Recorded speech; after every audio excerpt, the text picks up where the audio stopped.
Daily news analysis में आपका स्वागत है।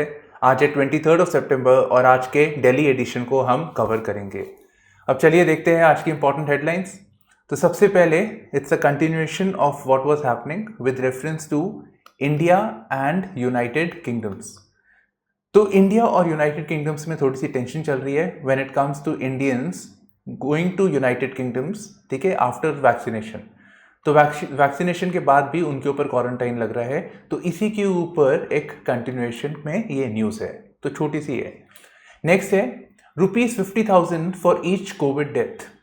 तो जो स्टेट डिजास्टर रिस्पॉन्स फंड है, ठीक है, with reference to disaster management, तो इनको बोला गया है कि आप 50,000 रुपीज देंगे रिस्पेक्टिव स्टेट्स में जिनकी डेथ हुई है कोविड की वजह से।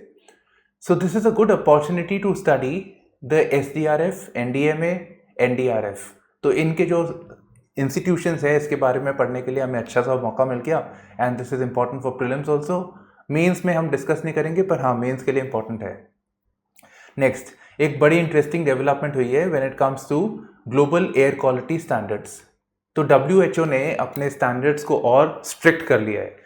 तो इससे क्या होगा, इससे जो पैरामीटर्स है when it comes to pollution वो और स्ट्रिंजेंट हो जाते हैं, and this should put pressure on the member countries. तो इस रेफरेंस में हम लोग इसी के बारे में पढ़ेंगे। हम लोग पढ़ेंगे कि इंडिया ने क्या क्या स्टेप्स लिए हैं। So I have done some additional work, ठीक है, PIB को रेफर करके मिनिस्ट्री ऑफ इन्वायरमेंट और क्या क्या स्टेप्स लिए हैं वो सारे इसमें एन्यूमरेटेड है। And beyond this you should know something more about the WHO। Next आते हैं ऑन वर्ल्ड राइनो डे। तो वर्ल्ड राइनो डे था, एंड उसमें जो राइनो के हॉर्न्स होते हैं उनको जला दिया गया टू स्प्रेड एन अवेयरनेस कि भाई हॉर्न बस बाल है और उससे कुछ नहीं होता, उससे कोई दवाई वगैरह कुछ नहीं बनती। तो ये बताने के लिए इन्होंने यहाँ किया था। तो हम इसमें राइनोज के बारे में देखेंगे, ठीक है। Rhinos is an endangered species, तभी तो वर्ल्ड राइनो डे मनाया जा रहा है। तो इसके बारे में देखेंगे वो कहाँ कहाँ पाए जाते हैं, उनकी इंपॉर्टेंट सेंचुरीज कौन सी है, क्योंकि इन लाइंस पे क्वेश्चन आता है UPSC प्रीलिम्स पे। फिर एक इंपॉर्टेंट कॉन्सेप्चुअल था, opinion actually, not even opinion, actually it was a news only with reference to the state of Kerala.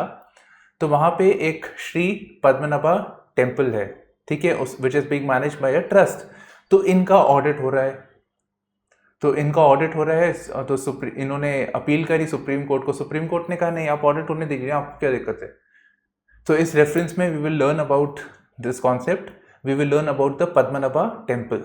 तो ये इंपॉर्टेंट हो सकता है, प्रीलिम्स में इस पे क्वेश्चन आ सकता है, and this is very important, interesting, because it is based on the Chera style of architecture which is distinct from Dravida style.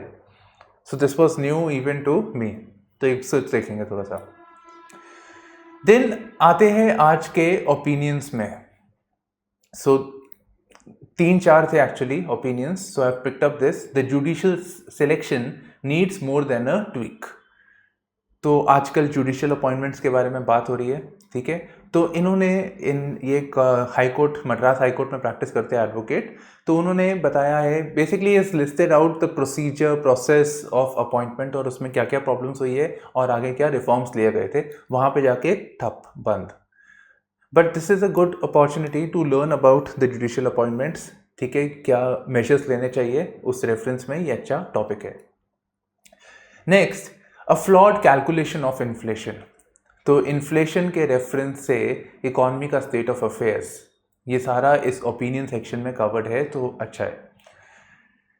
फिर हमारे जो गुजरात है वहाँ पे मुंद्रा पोर्ट है। सो मुंद्रा पोर्ट में 3,000 किलोग्राम हीरोइन पाया गया। हीरोइन मतलब वो ड्रग, नॉट द एक्ट्रेस। तो हीरोइन पाया गया यहाँ पे।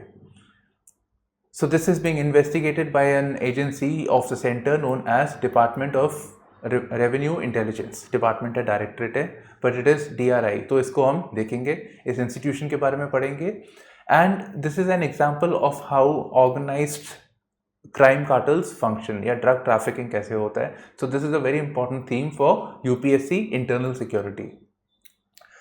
अब एक छोटी सी डेवलपमेंट, स्पुतनिक 5 जो वैक्सीन है, वायरल वेक्टर वैक्सीन, तो उसको मैन्युफैक्चर एक इंडियन कंपनी को अलॉट किया गया है which is known as Hetero Pharma. तो इनको अलॉट किया गया है। नाउ इंटरनेशनल रिलेशंस के रेफरेंस में ऑब्वियसली वही ऑकस और वो सब चीज़ें चल रही है, पर यहाँ पे जो इंटरेस्टिंग चीज़ चली है जो Taliban who has acquired power in Afghanistan, उन्होंने वो कह रहे हैं कि भाई हमको भी चांस मिलना चाहिए यूएन में बात करने के लिए। यूएन की जो जनरल असेंबली होती है, तालिबान का point of view as the people who are ruling Afghanistan, Taliban को परमिशन मिलना चाहिए। तो इसके बारे में एक टिप्पणी है विच इज़ गुड एक्चुअली, हमें कुछ इंसाइट देती है about answer writing for international relations. चलिए फिर आज का ये देखते हैं, Covishield fine but not Indian certification. तो by some way what UK has been able to do is, उनको प्रॉब्लम थी कि भाई इंडिया से कोई आ रहा है तो इवन अगर वैक्सीनेशन होती है उनको क्वारंटाइन करना पड़ेगा। इंडिया ने बोला ठीक है, हम फिर आपके जो आएंगे तो हम भी वैसे ही करेंगे। और दूसरी बात भाई, कोविशील्ड की टेक्नोलॉजी तो आप ही ने दी थी, ऑक्सफोर्ड यूनिवर्सिटी, ऑक्सफोर्ड ने सेरम इंस्टीट्यूट को दी थी जिन्होंने मैन्युफैक्चर किया। So what they have said is कि हमें ठीक है आपका ये है, पर हमें जो आपकी जो एप्लीकेशन है जो कोविन वाला है वो कैसे काम करती है, सर्टिफिकेशन कैसे बनता है, हमें उसका पता नहीं है, क्लैरिटी नहीं है, तो हमें कॉन्फिडेंस नहीं है। और आपको भी शायद हमारे उसमें प्रॉब्लम होती होगी जो यूके का सिस्टम होगा। तो बाय बाय अ वे इन्होंने मैनिपुलेट किया सिस्टम को and somehow they have insured कि Indians who go to UK उनको ये लगेगा, मतलब उनको क्वारंटाइन करना पड़ेगा। अब इसमें क्या फ़र्क क्या है, मान लीजिए कोई वैक्सीनेटेड हुआ है कोविशील्ड से and he is from Dubai और दुबई से यूके जाता है, फिर क्वारंटाइन करने की ज़रूरत नहीं है। That is the difference over here. चलिए नेक्स्ट आता है ₹50,000 for each Covid death. So this I feel is good for prelims, ठीक है, इंपॉर्टेंट है हमारा। सो बेसिकली सेंटर ने बोला है दैट सुप्रीम कोर्ट में केस हो रहा था बेसिकली, और उन्होंने बोला आप क्या कर रहे हैं, तो उन्होंने कहा हम पैसे दे देंगे, 50,000 रुपये देंगे, जिनकी डेथ हुई है हम उनको पैसे देंगे। एंड इसमें as per NDMA recommendations SDRF will be giving the funds, ठीक है। एनडीएमए जो रिकमेंडेशन वाला जो आ रहा है यहाँ पे, that is coming from the directions of the supreme court. उन्होंने एक क्लॉज है NDMA act, national disaster management act, उसके अंदर एक क्लॉज है सेक्शन 12 जिसमें एनडीएमए गिव्स रिकमेंडेशंस ऑफ कोई भी रिलीफ मेजर्स लेने हैं, कोई भी करेक्टिव मेजर्स लेने हैं कोई डिजास्टर के रिस्पॉन्स में, वो इस क्लॉज के हिसाब से होते हैं एनडीएमए के रिकमेंडेशंस के बेसिस पे। तो इसमें SDRF will be giving money on the instructions of Ministry of Home Affairs to people who have been affected in variable states. different states में जहाँ प्रॉब्लम आई है वहाँ पे उनको पैसे दिए जाएंगे। अब थोड़ा सा इसके स्ट्रक्चर के बारे में समझ लेते हैं हम लोग। तो आपने पढ़ा, थोड़ा ऊपर लिखता हूँ एक second, SDRF, state disaster response fund. अब ये एक फंड है, नेचुरली एक फंड है यहाँ पे। अब इस फंड को पैसे कहाँ से आते हैं? इस फंड को पैसे आते हैं NDRF से। तो नेशनल लेवल पे एक फंड है, ठीक है, which functions as the public account of India. ये इंपॉर्टेंट है प्लीज, ये प्रीलिम्स के लिए। पब्लिक अकाउंट ऑफ इंडिया आपने सुना होगा, एक कंसोलिडेटेड फंड ऑफ इंडिया होता है जहाँ से बजट से पैसे, फाइनेंस बिल, अप्रोप्रिएशन बिल, वो सब होता है, वो आपका कंसोलिडेटेड फंड में होता है। एक होता है कंटिजेंसी फंड, एक होता है public account of India. Public account of India is basically that fund where the government acts as a banker. तो वहाँ पे कोई बिल, कोई लॉ, उसकी ज़रूरत नहीं है यहाँ पे। So it functions as a public account of India, और यहाँ पे इसको पैसे आते हैं। So here the contribution is like this, 75% for most of the states and rest जो डिसएडवांटेज है, जैसे कि आपका नॉर्थ ईस्ट वगैरह हो गया, वहाँ पे 90% will come from the NDRF fund. अच्छा, SDRF से पैसे जाते हैं at district level, so district management authority, ठीक है, या फिर डिस्ट्रिक्ट एडमिनिस्ट्रेशन, उनको जाती है, who in turn identify the families. तो मैं डिस्ट्रिक्ट लिख देता हूँ। डिस्ट्रिक्ट जो सबसे लोएस्ट लेवल पे है, तो वो आइडेंटिफाई करते हैं भाई किस किस को प्रॉब्लम है, किस किस के नुकसान हुआ है, एंड इनको ये SDRF इनको पैसे देती है, ये आगे इसको ट्रांसफर करते हैं। So this is how the system works over here. Now these are created by a statute of a law, ठीक है, it is created by a statute by the parliament, तो it is created by a law, so therefore these are statutory bodies. अब आते हैं, moving on to the WHO which tightens global air quality norms. तो ये important theme है air quality. तो GS1 में आ सकता है, इसके ऊपर क्वेश्चन आ सकता है, GS3 में भी इन्वायरमेंट है, उस पर भी आ सकता है। सो इस रेफरेंस में एक तो बात तो क्लियर हो जाती है कि WHO ने एयर क्वालिटी के जो स्टैंडर्ड्स है वो हाई कर दिया, स्ट्रिक्ट कर दिया। आपने कभी कभी देखा होगा हमारी कंट्री में एयर क्वालिटी इंडेक्स होता है। अगर आप if you live in Chandigarh या कोई भी जगह पे रहते हैं, like we are I mean से चंडीगढ़, सो जब एयरपोर्ट वो स्टेशन से बाहर निकलते हो तो बाहर लगा होता है ये इतना पोल्यूटेंट इतना है, हम मॉडरेट लेवल पे है क्वालिटी, एयर क्वालिटी, या आप नेट पे चेक कीजिए आपको आ जाएगा। सो एयर क्वालिटी इंडेक्स होता है। So that is one way of measuring the norms of air quality, pollution कितना है वो हमें पता लगता है। तो लाइकवाइज WHO का अपना एक नॉर्म है और उन्होंने बोला है कि गिवन द सिवियरिटी, क्योंकि पोल्यूशन के जो इफेक्ट्स हो रहे हैं ह्यूमन लाइफ पे वो बहुत सिवियर है, तो हम इसको इग्नोर नहीं कर सकते। इनफैक्ट हमें ज़रूरत है कि हम और स्ट्रिंजेंट लॉज लेके आए, नॉर्म्स लेके आए यहाँ पे। तो यहाँ WHO ने ऐसे किया है। अब इसका सिग्निफिकेंस क्या होगा? इसका सिग्निफिकेंस ये होगा that world over there will be a pressure, हर एक मेंबर कंट्रीज है उन पे प्रेशर होगा कि भाई आप WHO के कंप्लायंस में आप नॉर्म्स निकालिए। So people will also get aware and they will ask the governments.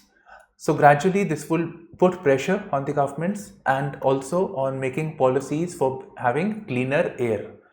So that is the advantage over here. Now हमारे एग्जाम के पॉइंट ऑफ व्यू से naturally we should know about what is WHO.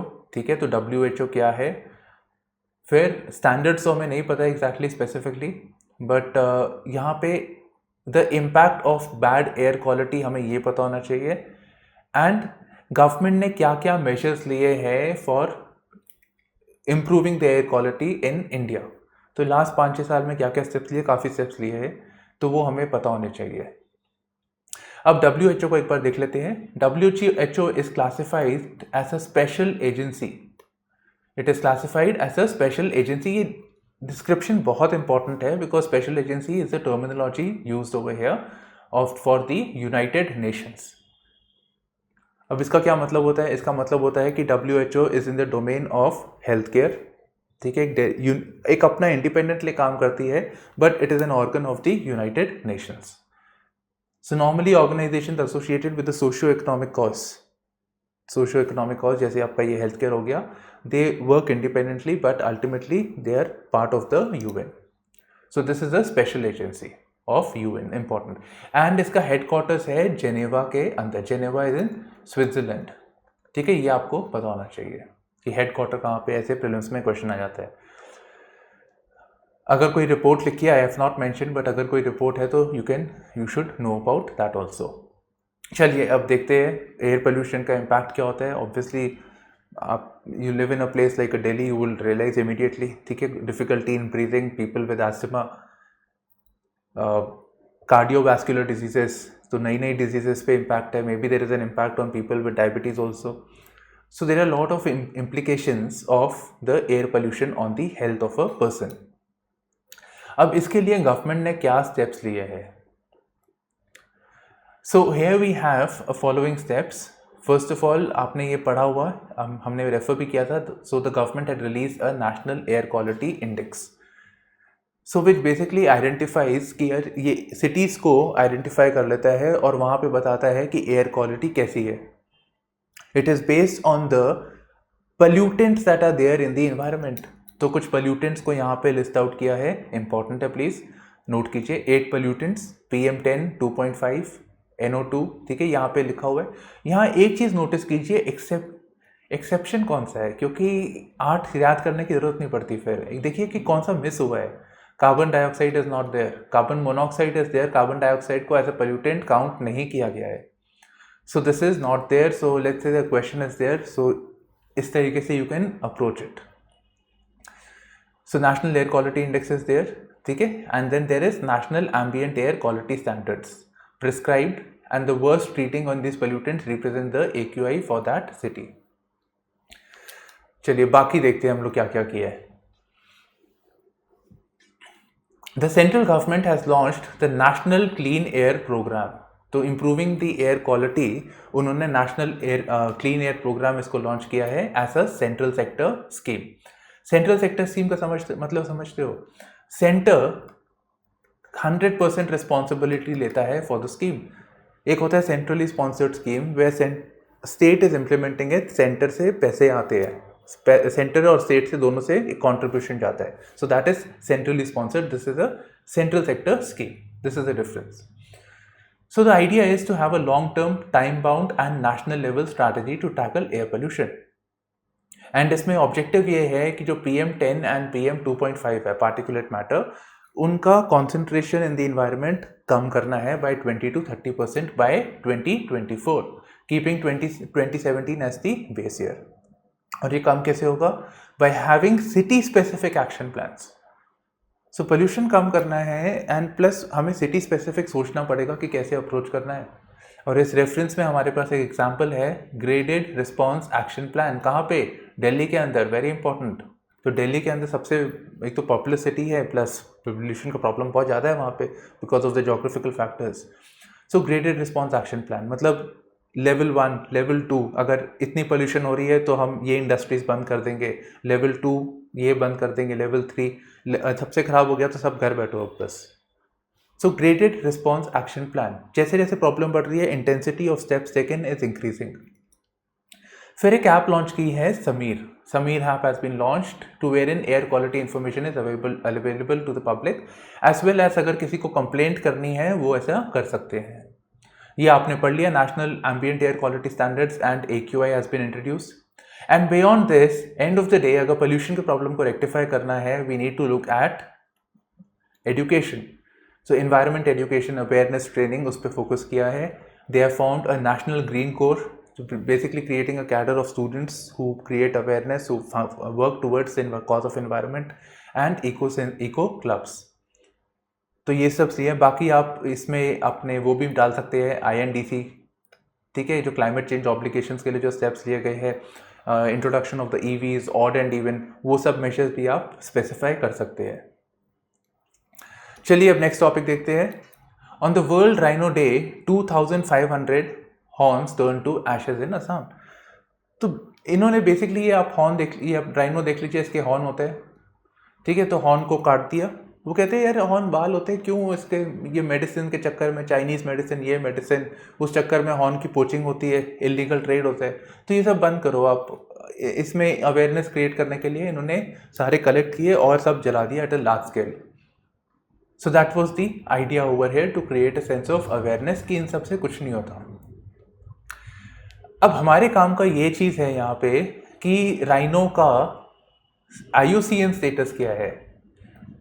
IUCN is a civil society, not for profit organisation, और वो animals को on the basis of their risk कि वो critically endangered है नहीं है, जैसे आप यहाँ देख सकते हैं, इंडेंजर्ड है, वल्नरेबल है, उस पे बेसिस पे लिंक किया है। और इस पे UPSC क्वेश्चन पूछता है प्रीलिम्स के अंदर, तो यहाँ पे आप देख सकते हैं that it is marked as vulnerable. तो मान लीजिए आपने इसको नहीं पढ़ा होता, chances are that you will click critically endangered और इंडेंजर्ड। हम ऐसा ही परसेप्शन है, but so this very fine measurement is there, vulnerable है, इंडेंजर्ड है, क्रिटिकली इंडेंजर्ड है, हमें ये पता होना चाहिए। Therefore this is important.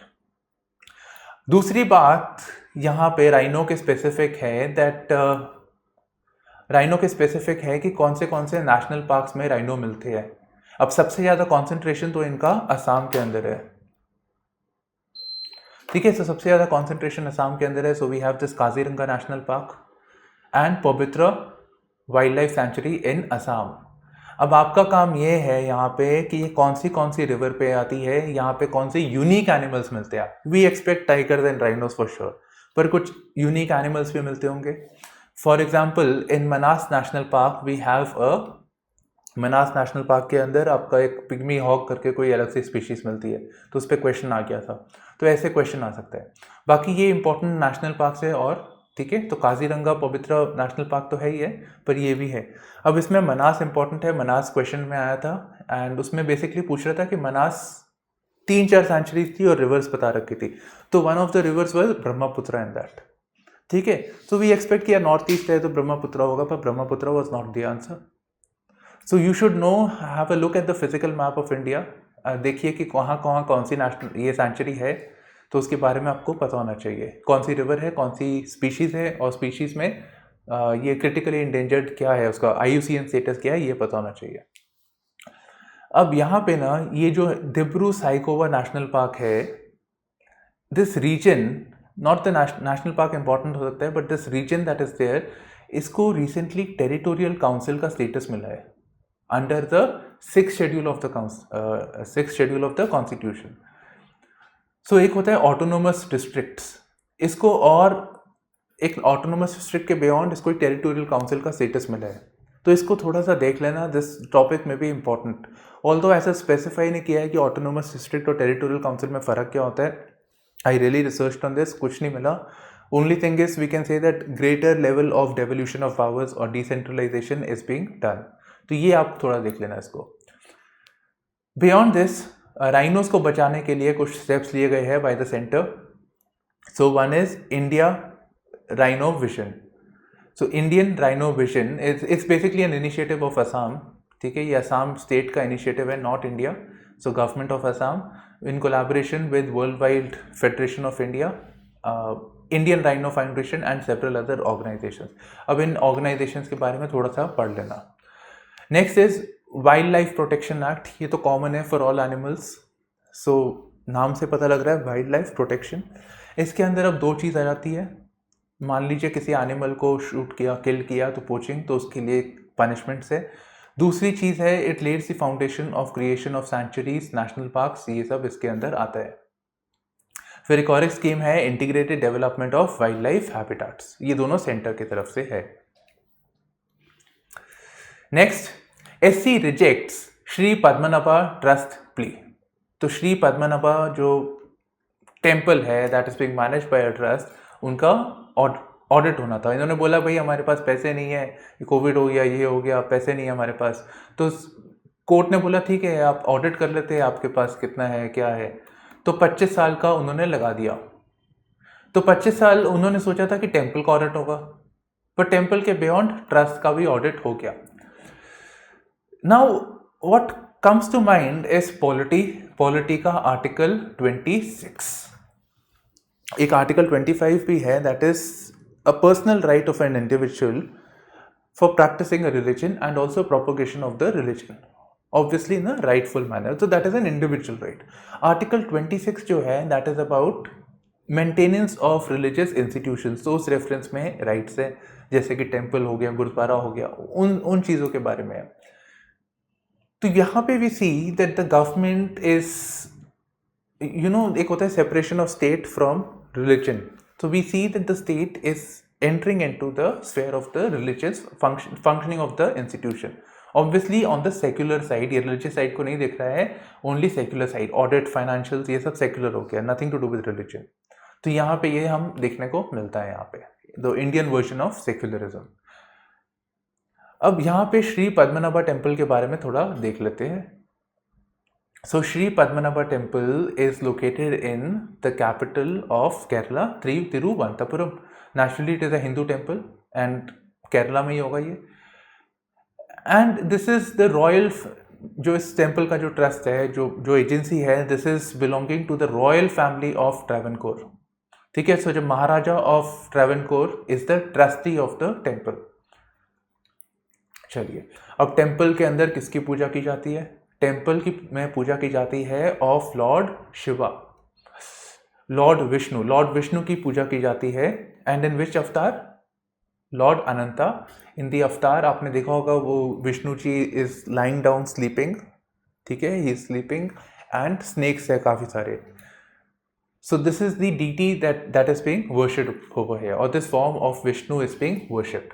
So therefore the city, Thiruvananthapuram जो है सिटी है आपकी, it is known as the city of lord Ananta. अगर इसका ट्रांसलेशन देखते हैं ये है, सो लॉर्ड अनंता मतलब the city of lord Vishnu.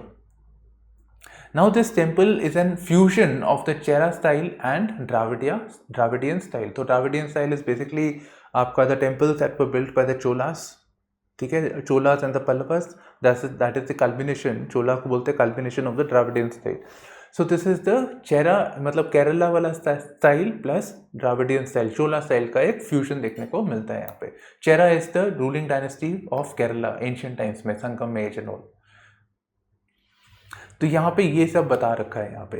And the posture that he is lying down, आपने जो देखा होगा, so this posture is known as Ananta Shayana posture, the eternal yogic sleep of the infinite serpent Adi Shesha. The snake is known as Adi Shesha, and this is the posture in which he is sleeping. Lord Vishnu is sleeping. Now अब आते हैं the judicial selection needs more than a tweak.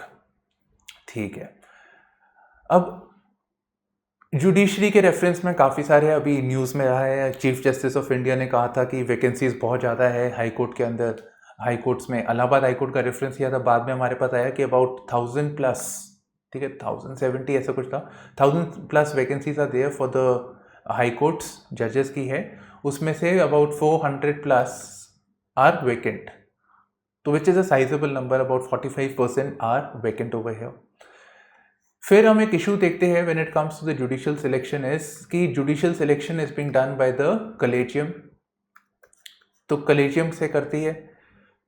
अब collegium कैसे काम करता है, it's basically the supreme court का जो चीफ जस्टिस ऑफ इंडिया है एंड 4 सीनियर मोस्ट जजेस, वो काम कैसे करती है, किस पैरामीटर पे जजेस को अपॉइंट करते हैं, किस पैरामीटर्स में हाई कोर्ट के जजेस को ट्रांसफ़र करते हैं एक जगह से दूसरी जगह, उसके बारे में कुछ नहीं बता रखा, कुछ नहीं पता हमको।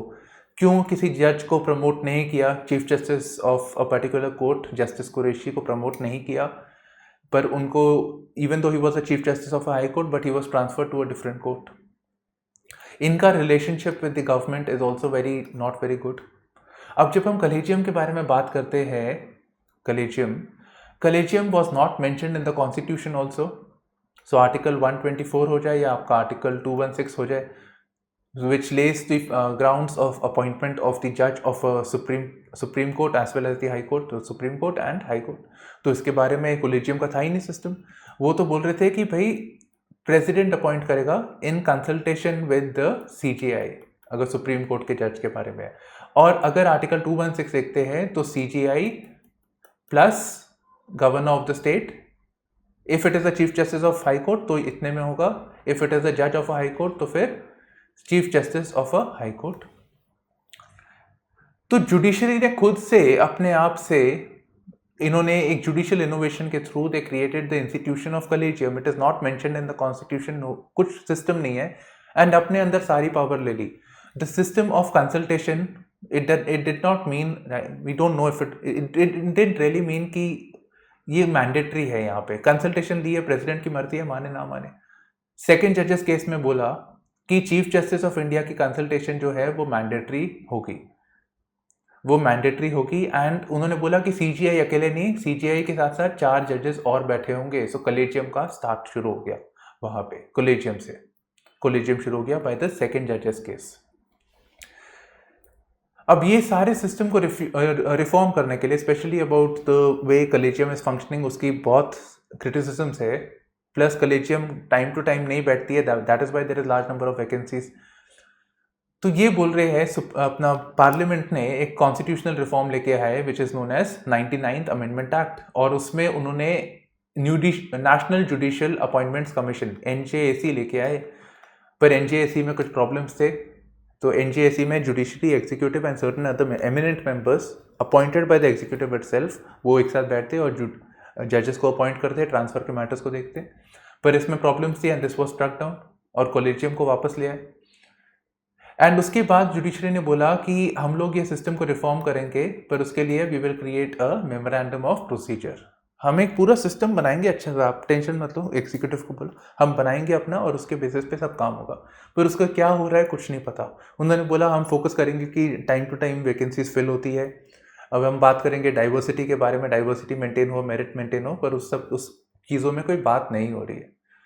So this article basically tells us all of this that I've stated over here. Next आते हैं the current official inflation rate. Okay, इसका headline crop कर दिया है. So this is basically about the inflation जो flawed है, inflation जो measurement हो रही है flawed है. अब आपको पता ही है हमारी इकोनॉमी के अंदर आजकल inflation is rising at a very steep pace, और हमें inflation को कैसे पता लगता है? We know it by the wholesale price index plus and the CPI, हमारे पास दो इंडिकेटर्स हैं। अब जो कंज्यूमर प्राइस इंडेक्स है, the name goes, it is specific to the consumers, and इसके अंदर सर्विस सेक्टर भी इंक्लूडेड है जो होलसेल प्राइस इंडेक्स में नहीं है. And service sector is about 55% of the GDP, पर 40% वेटेज इसको सीपीआई में दिया गया है. अब ये इन्फ्लेशन इतनी फास्ट बढ़ रही है, थोड़ा प्रॉब्लम यहाँ पे ये आ रही है that the economy is not growing that fast. तो इकोनॉमी जो है हमारी, इकोनॉमी तो गिर रही है पर इन्फ्लेशन बढ़ रही है. इकोनॉमी गिर रही है मतलब इनकम्स गिर रही है, अनएम्प्लॉयमेंट हो रही है, पॉवर्टी हो रही है, but at the same time कीमतें बढ़ी जा रही है यहाँ पे. ठीक है, तो this is the cause of concern over here. अब इस रेफरेंस में we need to identify the fact कि जो इन्फ्लेशन होती है, दिस इज एक सिंगल नंबर दे रखा है, but it is a basket of products. अलग अलग प्रोडक्ट्स है इसके अंदर.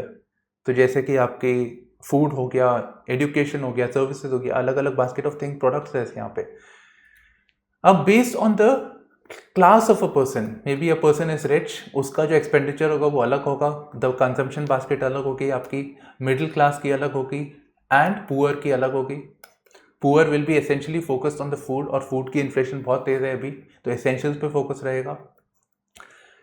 And because of the situation of the economy coming down, poverty हो रही है, तो large number of middle class people have fallen into the trap of poverty. So this number has been given at 230 million people who have fallen into the trap of poverty at this point of time. यहाँ कहीं लिखा हुआ है. तो एक तो ये situation हो गई यहाँ पे.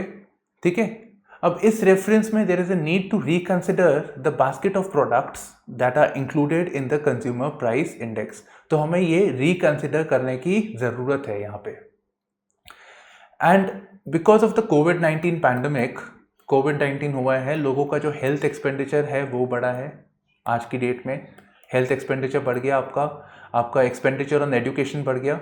ठीक है, ऑनलाइन एजुकेशन होती है आजकल, स्कूल की भी फीस दे रहे हैं, घर पे वो खर्चा जो है उसका इंफ्रा क्रिएट करना है, डिजिटल एजुकेशन, उसका एक्सपेंडिचर बढ़ गया है.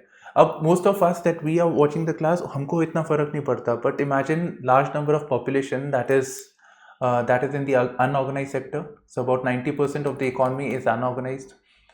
तो इनके पास वो राइट्स नहीं है, इनकी इतनी इनकम नहीं है that they can negotiate, and therefore they are the worst affected.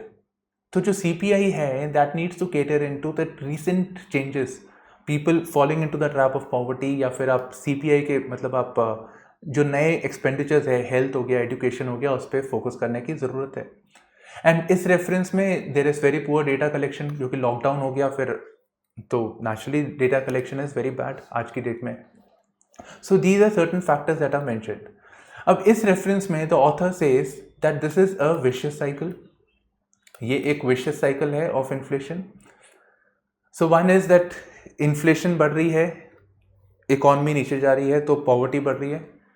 ठीक है, सो पॉवर्टी का प्रॉब्लम बढ़ रहा है यहाँ पे. पॉवर्टी बढ़ रही है, मतलब इनकम कम है, so the demand is falling down. Demand is falling down, तो the overall economy is not functioning well, and government की टैक्सेशन कैपेबिलिटीज वो कम हो रही है, रेवेन्यू अर्निंग कैपेबिलिटीज कम हो रही है. So the government resources to spend more on the public वो भी कम हो रही है. So ultimately this is a vicious cycle. So this needs to be rectified. ये उन्होंने यहाँ पे बात करी है. और दूसरी बात कर रहे हैं कि इन्फ्लेशन क्यों बढ़ रही है, तो वो बोल रहे हैं कि सबसे ज़्यादा जो प्रॉब्लमेटिक है that is high taxation on energy. जो आप फ्यूल ले रहे हो, स्पेसिफिकली LPG और पेट्रोल डीजल, उस पर टैक्सेस हाई है हमारी कंट्री के अंदर. तो इसकी वजह से, क्योंकि वो अब पेट्रोल है, पेट्रोल की प्राइस बढ़ती है, डीजल की प्राइस बढ़ती है, तो आपके वो खाने में ट्रांसफ़र होगी. सो अल्टीमेटली तो इन्फ्लेशन में जुड़ेगी वो प्राइस, हर चीज़ की इन्फ्लेशन में जुड़ेगी. So that is the reason that they are saying. ठीक है, तो एक इन्फ्लेशन की बात कर रहे हैं. फिर वो बात कर रहे हैं अबाउट सप्लाई. तो टैक्सेशन हो गया आपका, फिर एक सप्लाई हो गया.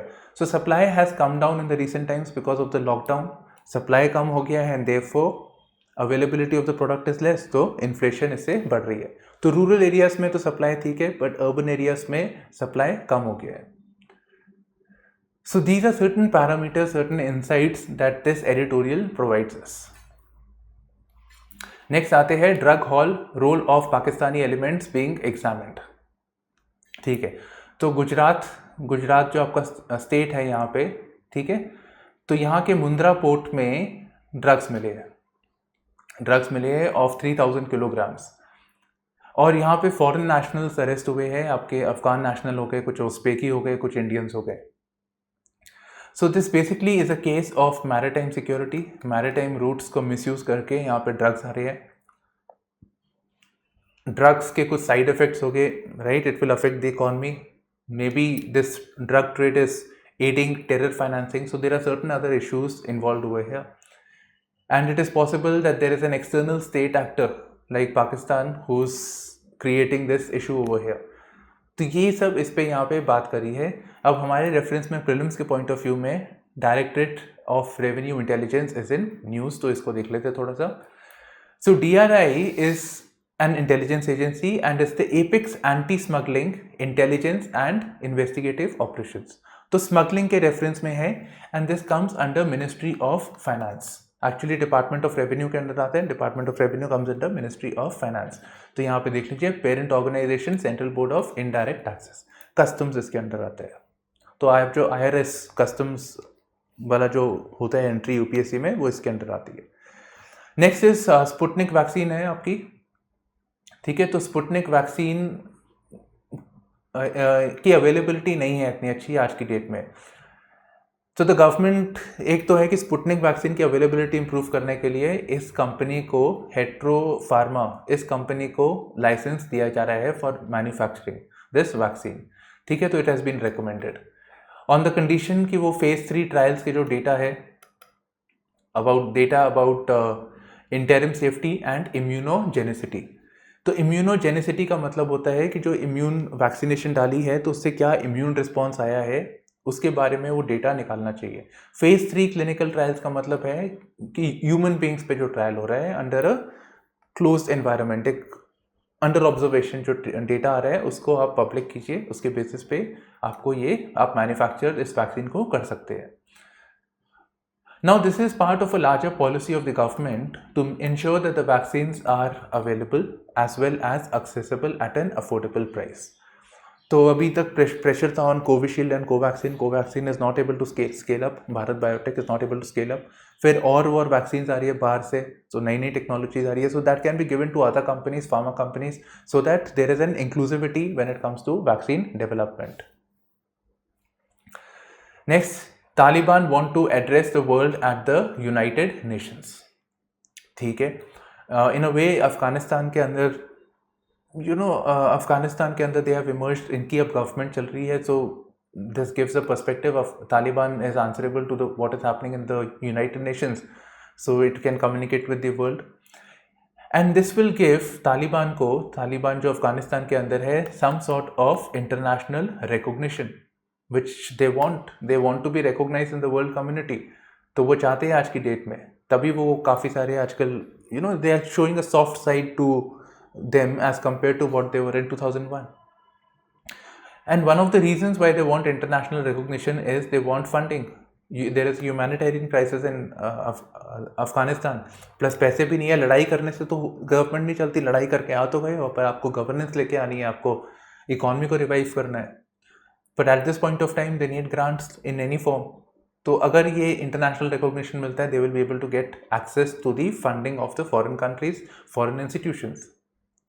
तो इस रेफरेंस में इनके जो मिनिस्टर्स है, स्पोक्स पर्सन मिनिस्टर्स जो भी है, उन्होंने एंटोनियो गुटेरेस, ठीक है, उसकी प्रोनाउंसिएशन यही है, तो एंटोनियो गुटेरेस को उन्होंने लेटर लिखा है कि भाई हमको बोलने दो UN के अंदर।